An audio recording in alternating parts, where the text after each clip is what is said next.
नमस्कार, मैं हूं आपके साथ मयंक। आज 26 तारीख है। पिछले 12 घंटे के अंदर ईरान और अमेरिका से जुड़े सारे अपडेट मैं आपको बताऊंगा, लेकिन शुरुआत इस वक्त की बड़ी खबर के साथ। आशूरा के मौके पर यानी मुहर्रम के 10वें दिन जब पूरा ईरान इमाम हुसैन साहब की शहादत को याद कर रहा है, अली खामनेई साहब की शहादत को याद कर रहा है, ऐसे मौके पर अब एक बार फिर दुनिया को ईरान का गुस्सा देखने को मिल रहा है और एक बार फिर हॉर्मूज जल उठा है। हॉर्मूज में ईरान ने एक जहाज पर हमला कर दिया है और हमला करके जहाज को तबाह कर दिया। देखिए, ये एक ऐसी खबर है जो इस ओर इशारा कर रही है कि अब ये पूरा मामला एक बार फिर जंग की तरफ आगे बढ़ सकता है और अमेरिका पर ईरान को कोई विश्वास नहीं है। अब देखिए, ये बात पूरी समझनी पड़ेगी कि आखिर ईरान ने हमला क्यों किया, कौन से जहाज पर हमला किया गया और किन हालात में हमला किया गया। देखिए, ये सिंगापुर के फ्लैग वाला जहाज था जो ओमान के बेहद करीब था और स्ट्रेट ऑफ हॉर्मूज को पार करने की कोशिश कर रहा था।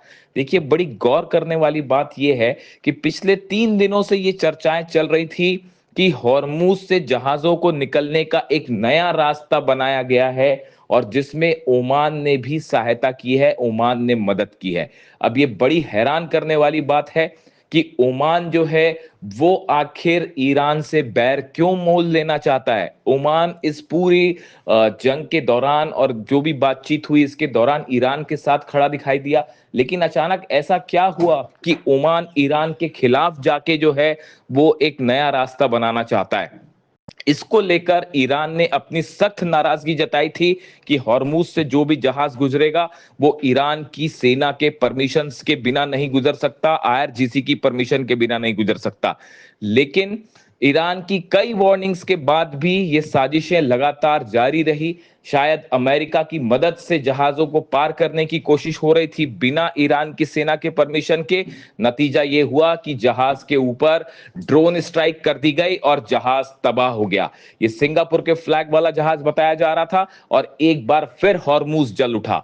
देखिए, ये वार्निंग है, ये चेतावनी है ईरान की तरफ से कि अगर हॉर्मूज से कोई भी जहाज निकलेगा तो वो बिना ईरान की सेना के परमिशन के नहीं निकल सकता और अगर निकालने की कोशिश की जाएगी तो अंजाम वही होगा जो इस जहाज के साथ हुआ। अब देखिए, बड़ी गौर करने वाली बात है ईरान के इस पूरे मामले को लेकर जिस तरह से ईरान के बयान सामने आए हैं कि अब हॉर्मूज पहली वाली स्थिति में नहीं जा सकता। हॉर्मूज से जो है सर्विस टैक्स लेने की भी बातें चल रही थी। ओमान के साथ बैठकें भी हुई ईरान के विदेश मंत्री की, लेकिन उसके बाद फिर ओमान ने नया रास्ता बनाने की कोशिशों की खबरें आखिर क्यों आई। मार्को रूबियो, अमेरिका के विदेश मंत्री, कई गल्फ कंट्रीज के दौरे पर रहे, उन्होंने कई गुप्त वार्ताएं की हैं। क्या उसका ये नतीजा है? क्या किसी तरह की साजिश है ईरान को बाईपास करके जहाज निकालने की?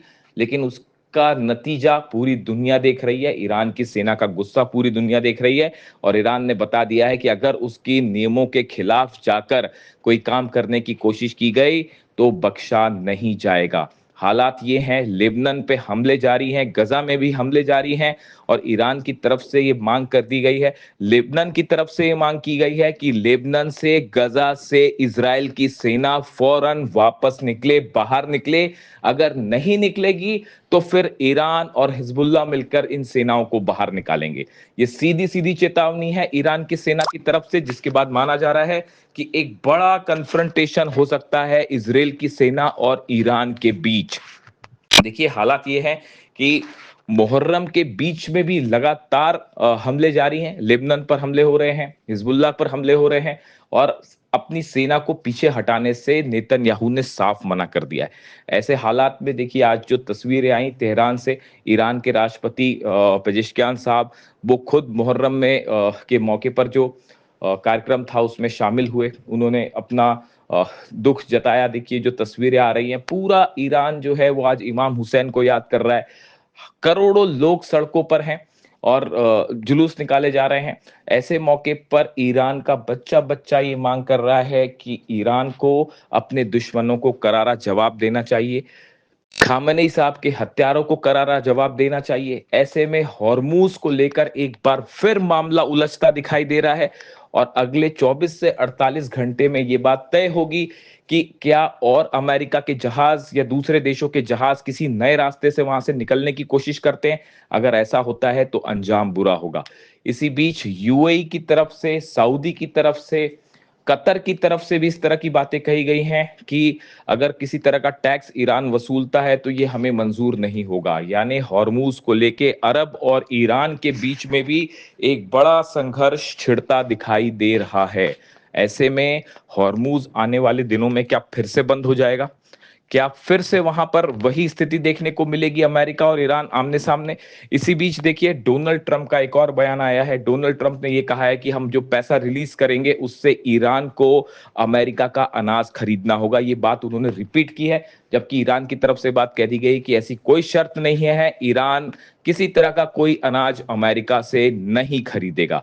यानी कंपनसेशन को लेकर भी मामला बिगड़ता दिखाई दे रहा है। उसी तरह यूरेनियम और power plant, nuclear power plants के जो इंस्पेक्शन को लेकर, आईएईए को लेकर जो बातें कही गई कि वो उसके इंस्पेक्टर्स जाएंगे, उसको लेकर भी कोई टाइमलाइन तय नहीं है। और इस मुद्दे पर भी अमेरिका और ईरान आमने सामने है।